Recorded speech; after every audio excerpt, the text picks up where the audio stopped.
Very good morning to all of you, my dear students. So we have now completed the whole chapter of five kingdom classification, and let us revise once again the whole chapter in one video. Okay, so let us continue. This is a rapid revision class in which we will rapidly see the whole chapter in just one video. Okay, so let us start. First thing is here that classification. What is classification? Classification is the process of grouping together organisms on the basis of similarities and difference. Whatever we have similar, we have kept it together. Okay, like he is lion. Sorry, he is tiger. One is lion. Suppose something is someone is lion and someone is cat. They all have this type of whiskers, this type of nose, and other and internal features which are same, so we kept them together in a family, cat family, something like that. This is classification. Okay, uh, and whatever are different, but the similar things are kept together. This is classifying things, and then we studied one of them, so we get an idea about all of them which are together. Okay. Okay, next thing is here the branch of biology that deals with the systematic classification of living things is called taxonomy. This name you have to remember. What is taxonomy? Taxonomy is that branch of science. Okay, there are two things: taxonomy and nomenclature. Nomenclature we will see later. First of all, we will see taxonomy. Taxonomy is the branch of science which deals with the systematic classification of living things. The branch of science, just like biology is the branch of science which deals with animals, botany is the branch of science which deals with plants, zoology is the branch of science which deals with animals. Similarly, taxonomy is the branch of science which deals with naming different organisms, because there are millions and trillions of species in the whole world. Okay, or in the past, or in the very past, like fossils and something like that. So all of them, naming all of them comes in this branch. Okay, taxonomy. Okay, next thing is here, Mr. Sir, I'm so sorry, Sir Carlos Linnaeus. Sir Carlos Linnaeus was a very renowned scientist of his time, and he have contributed a lot to the science. And this note, currency note, is of 100 rupees, not rupees. I don't know the name of currency, but this is, yeah, a 100 currency bill, and this is from Switzerland, Swedish currency, and he is there on the note. That's why I chosen that image to show you once. He's Sir Carlos Linnaeus, father of taxonomy. Okay, he started this, and there are many other contributions of Carlos Linnaeus which you will study in further classes. Okay, next thing is the system of naming an organism is called nomenclature. There is a particular system, because my dear students, the whole world is very diverse, as we discussed yesterday also. I mean, in the last class also. The whole world is full of diversity, and everywhere there is a different language, different system of communication, different type of language. So to cater all these things, one standard, just like we have came up with a SI unit in the measurement systems now. Similarly, here we have came up with one standardized way of giving names to all the organisms. Okay, and that way of giving name, okay, the system of naming an organism is called nomenclature. That way is called known as nomenclature. There are a few basic rules. This is not given in your syllabus, otherwise I will have taught, but they are boring, not interesting, and also not in the book, so leave it. When it will come, then we will study. Okay, if you are very interesting, then I will tell you a short something, like there are two names: one name for the uh, different type of characteristics, and one name for some bigger classification, and something like they should be underlined. If printed, they should be italicized. I mean, no, there is an option to little bit tilt the text, italicized or utilized. I'm getting confused right now, leave it. Okay, so here is an image to show that names. Yeah, nomenclature means name, and taxonomy is the science for science, the branch of science which deals with the systematic classification for classifying things. Naming is will come later on. Firstly, we need to classify things separately. That thing is done under taxonomy, and just for giving names we have adopted a system of naming. That system is called nomenclature. I hope I'm clear enough. Okay, Largest unit of classification of the living things is kingdom. This is the largest unit. Okay, and the smallest unit is species. How it is, why it is so, I'll explain it. Do you remember Bahubali movie? Have you seen? I'm very sure you must have seen. This is the king, the kingdom of Maheshmati. Similar kingdoms were there in the whole world at that time. Okay, and people were very familiar with that concept. That's why at that time kingdom and species and phylum, these names were adopted. Kingdom was the largest unit, or just like we have now continents. Today we have continents, or the most functional unit is country. Today the most functional unit, largest functional unit of uh, of people, of a group of people, is a country. Okay, similarly at that time, just like we have countries now, that time there were kingdoms, a lot of small kingdom, actually not small. According to that time they were huge. Thousands of people were living in one kingdom. But from today's perspective, thousands people, we have 10 lakh people in Motihari itself. So 1000 people is not in the district, whole district. I guess there are 10 lakh people, as I remember. Okay, we can Google it if I'm wrong, and let me know also. Okay, I will also check it, confirm it, don't take it seriously. But there are many. Okay, and in the state itself there is a at least in some crores there must be the number. But at that time a few thousand people were a very huge number. Okay, and they were living in close quarters in those kingdoms. There were different arrangements for the royal family, there was some other arrangement for the business class, there was some other arrangement for the workers, there were other arrangements. And amongst those workers there were again further divisions which are called species. Okay, like these are shop no, not shop, these are cloth cleaners, these are sweepers, or these are carpenters, these are ironsmiths. So there were again different type of divisions. Those smallest groups, or I will say divisions, were called species, and the whole kingdom was called kingdom. That's why he took these type of names, because these divisions were familiar already, normal for everyone to understand without even explaining.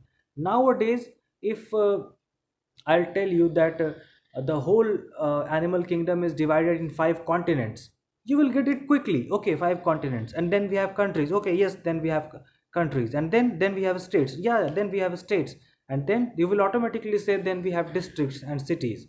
Okay, so like that, that time it was like that. Okay, so he divided it in five kingdoms, as you can see here: Monera, Protista, Fungi, Plantae, and Animalia. Okay. Okay. Next thing comes here. Robert H. Whittaker, or R. H. Whittaker, 1969, classified living organisms into five kingdoms. Okay, and namely kingdom Monera, Protista, Fungi, Animalia, Plantae, and Animalia. This to we discussed.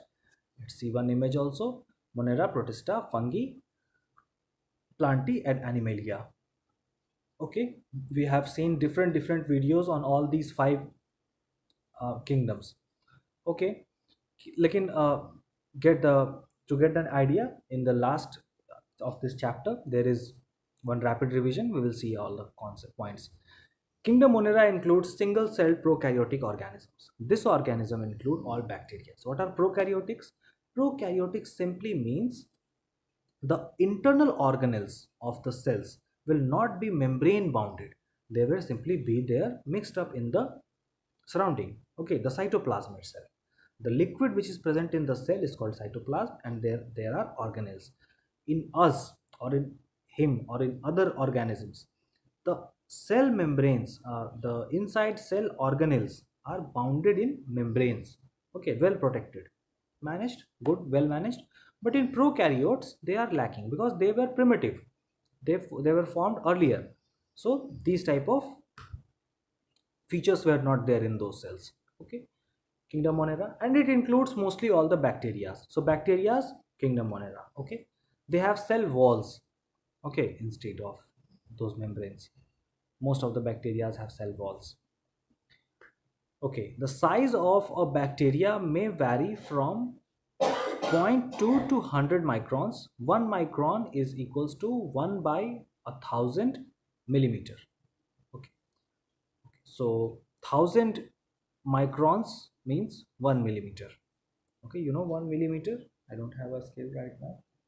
There it is, but you know also know 1 millimeter. This is a 1/10 part of a centimeter. So in 1 millimeter there will be 1000 microns. Okay, and a bacteria may vary from 0.2 micron to up to 100 micron. Okay, very small, really small. Okay, okay. So maximum in 1 millimeter, in 1 mm, this much. Maximum, the biggest bacteria will be occupied 10. Okay, 10 of it in the biggest bacteria, and if you will take the smallest, then hundreds of it. Okay, this is a bacteria, as you can see here in this image. This is of 1 micron.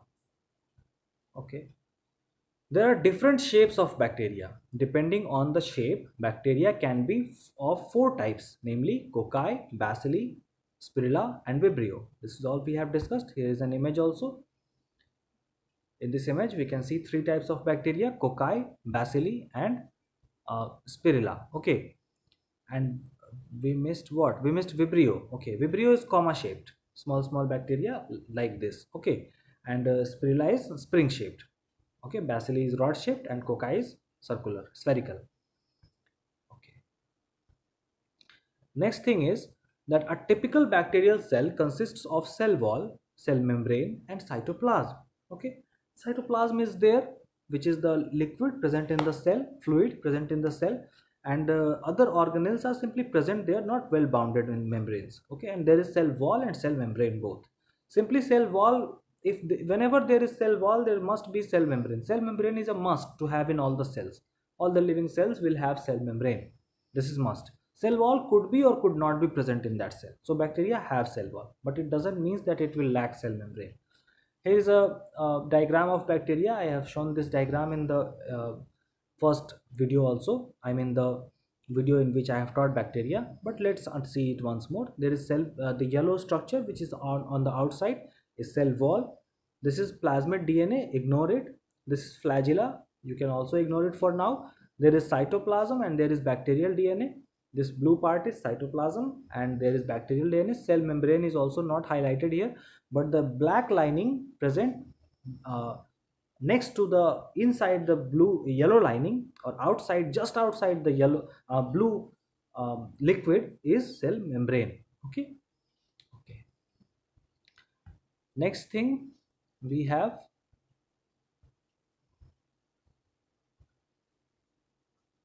some bacteria are useful while others are harmful. Obviously some bacteria like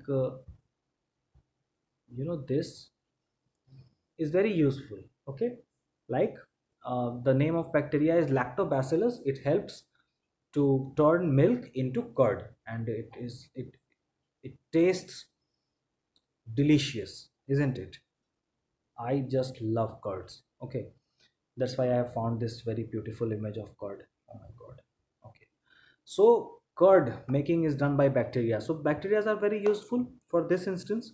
Again, for the same purpose, if some wrong bacteria have evolved, or if the food is spoiled, spoiled, left out for a long period of time, then it also could develop bad bacteria, harmful bacteria, and they could cause food poisoning. Okay, so bacteria can be useful as well as harmful. Okay, depending on the type of or the species of bacteria. Okay, next thing is kingdom Protista includes single-celled eukaryotic organisms. Amoeba, Paramecium, and Euglena are some common protists. Okay, next kingdom is Protista, and it consists of or includes all the eukaryotic organisms. Eukaryotic organisms again means the organelles will be bounded, the cell internal cell organelles will be bounded in membrane and well defined nucleus will be there, vacuoles will be there if needed.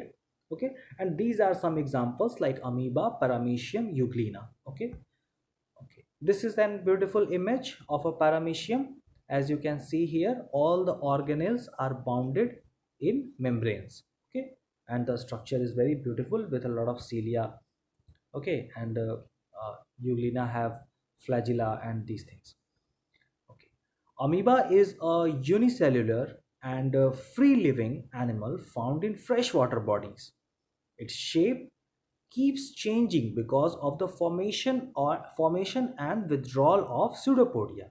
It keeps on, forming and withdrawing pseudopodia. That's why its shape is never constant. It keeps on changing. As you can see in this picture, it's always doing this, and this way it is moving and doing its business. So its shape is not fixed. It always keeps changing. Okay. Next thing is, amoeba moves and feeds with the help of pseudopodia. Respiration and excretion occurs through general body surface by the process of diffusion. Simply, diffusion is the process by which respiration and excretion is done in amoeba. Okay. Excretion is also done with the help of vacuoles, but it could also be done with the help of diffusion. What is diffusion, my dear students? Diffusion is a process of simply, I will say, spreading. Okay, spreading or something like if I take this can of perfume, deodorant. Okay, and I will simply spray. Let's say I spray like this here, not moving, not moving. It is totally kept, hidden. Yeah, now I can. Yes, now it came. So from here, it simply came here to my nose. I didn't do anything. When I will open it, then it will come again. Okay, so what is that? How does this smell, which was hidden here, eventually comes to me? This process is called diffusion. Okay, so spreading of something in a medium is called diffusion. So how diffusion works for it? Let's say amoeba have to give out carbon dioxide. So what he will do, he will simply diffuse that carbon dioxide in the air outside, I mean release. Okay, and again wants to take oxygen, he will simply absorb the oxygen from the atmosphere outside. So this absorption or uh, release is together called diffusion, because it is done by the surface itself. Okay, we will further understand diffusion in chemistry. Okay, and physics. So amoeba reproduces asexually by binary fission. It also undergoes multiple fission during unfavorable condition. So when the condition is good enough, favorable, everything is fine, we are doing good, then they will divide in two. Okay, but when the conditions are harsh, the division is tough and very much important, because the species could extinct, and for that they need to divide a lot because the conditions are tough, many are dying. So then they divide in multiple fissions. One amoeba divides in many amoebas, but when the conditions are good, they are good, satisfied with binary fission. What is asexual reproduction, and what is the difference between sexual reproduction and asexual reproduction? The main difference is that when one organism reproduces on its own with its own genetic material, identical progeny is born. I mean, all the daughter cells which will be born will be identical with the very same genetic material as the parent cell.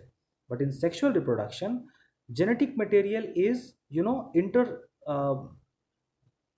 what is the term, I'm missing it right now, but there is a term. Arre, I'll tell you later when I will teach you sexual reproduction. Okay, but genetic recombination, yes, genetic recombination, that means Combination, there is a combination by which the DNA, my DNA is made, his DNA is made, every cell's DNA is made. Similarly, there is a recombination. That means some of this, some of this, some of this, some of this, and then a recombination of a genetic material of the new organism. And that is done only with the help of sexual reproduction. Okay, because for recombining you need two different organisms to give birth to the next generation. Okay, whether they are giving birth to one organism, or like dogs give many organisms, but all of them will have different genetic materials, all of them will have different genetic materials in them. Okay, so that is the beauty of sexual reproduction. It is very important in higher organisms because they need to evolve, they need a lot of diversity. Okay, and for evolution also it is very important, but for the basic creatures like plants or these amoebas, asexual reproduction also works good. Okay, here we can see in this beautiful image how this amoeba is getting divided. Firstly it is getting condensed and all the materials getting ready, and then finally it is dividing into two daughter cells. Why they are called daughter cells? Because again they will give birth, and sons can't give birth on their own. So by convention it is said like they are daughter cells. It is not like they are female or male, they are gender neutral. Okay. Okay. Fungi are either saprophytic or parasitic in nature. Okay, mushroom, asparagus, penicillium, yeast, bracket fungus are some common fungi. Okay, these are some common fungi. Okay, so let us have a look. Saprophytic or parasitic. So saprophytic means which is growing on something which is dead, and parasitic means something which is growing on something which is live. So these are a few examples, two examples actually of parasitic. Okay, one on plant and one on animal body. This is a ringworm fungal disease which happens in uh, when this type of infection is caught up. Okay. Okay, bread malts, rhizopus, which is called rhizopus, growing on the you know steel slate bread. Actually, here is a spelling mistake. Stale it is being typed, but slate bread is a common fungus. Okay, not slate bread, bread malts which grows on slate bread is a common fungus. It is a saprophyte. Why it is not a parasite? Because breads are dead. Okay, they are not plucked right now from the trees, they have been cooked and prepared, so they are dead, and they are growing on it, these bread malts, so they are saprophytic. Okay, here is an image also to show you how a bread malt looks. It looks like this. Don't eat a bread with bread malts. Some fungi are useful while others are harmful. Just like bacteria and other, you can't say, my dear student, that these species, this class is bad class. No, I don't think so.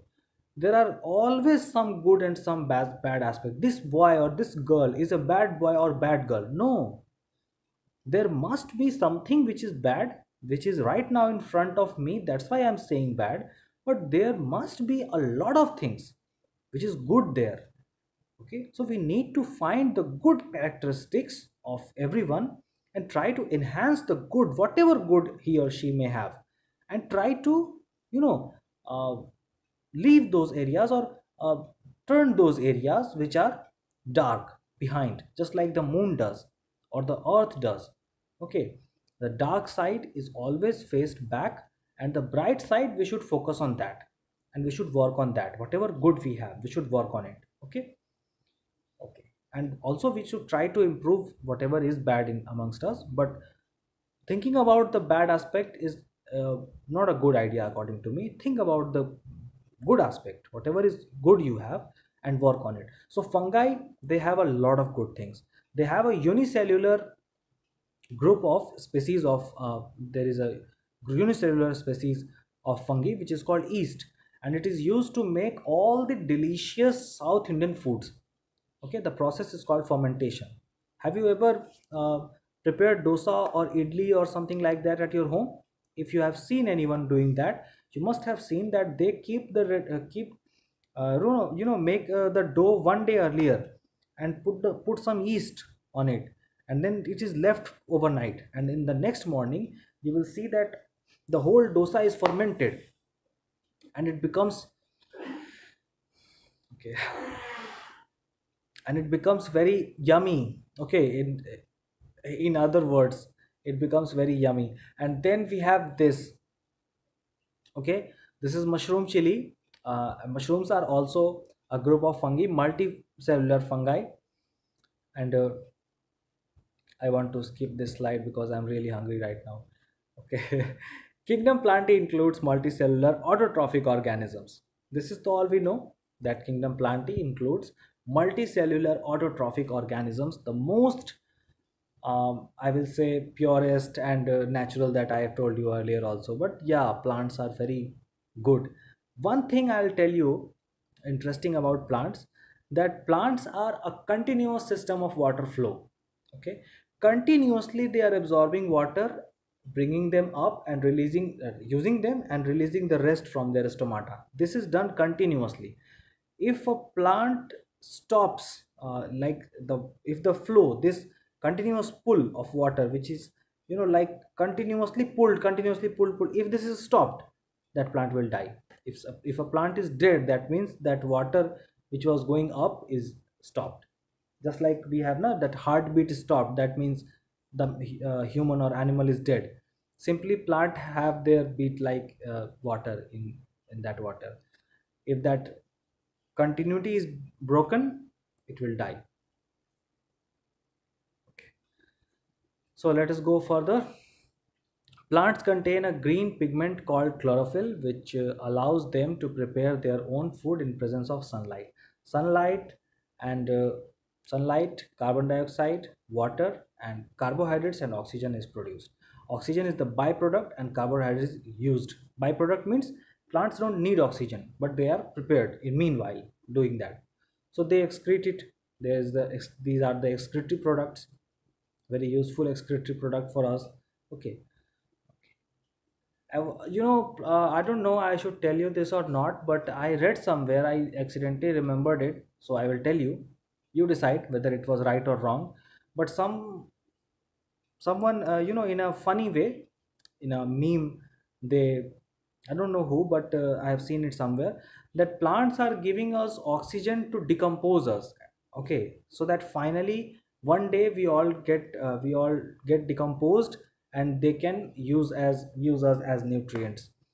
And this is true also, oxygen is a very important thing, but oxygen is the only thing which makes us older and eventually kills us. If no oxygen, then no getting old. Oxidation, that's why there is no, they say na that eat, vitamin C, it have antioxidants. This tea has antioxidants, this drink has antioxidant, this lemon has, honey has. Why? What is this antioxidant? Antioxidant reduces the process of oxidation. Anything which is kept in the out open gets spoiled by what? Oxygen. That's why they keep those chips in packed seal packets to prevent it from air. What is that one thing in air which degrades thing? That is oxygen. Okay, if oxygen is not there, anything will not be degraded. Okay, so it was just a meme, but yeah, there is a beautiful exchange between us and plants. Same thing we can also say, that we are giving you carbon dioxide to make food so that we can eat. Okay. Okay, so this is a very beautiful relationship amongst plants and animals. One excretes, another inhales. We are breathing together. Okay. Kingdom Animalia includes multicellular heterotrophic organisms. Multicellular heterotrophic organisms. Nothing? Are you single? I mean, unicellular? No, he is saying no, no, no, no. I'm a very multicellular. Actually, see this. This is a multicellular heterotrophic organism, isn't it? And you know what he is saying? He's saying the end, and my battery is also discharged.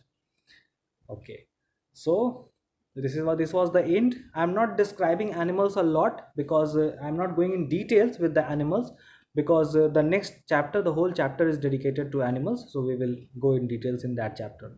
I hope you enjoyed this class also, and if you have any doubts regarding all these concepts, please let me know in the comment section. I don't want to make study boring, I want to make it interesting and learn everything in a practical way. Okay, so if you have any doubts till now, I will love to clear it. Otherwise, this is the last class of five kingdom classification, and from the next class we will learn more about animals. Okay, shall we turn it off? Bye bye.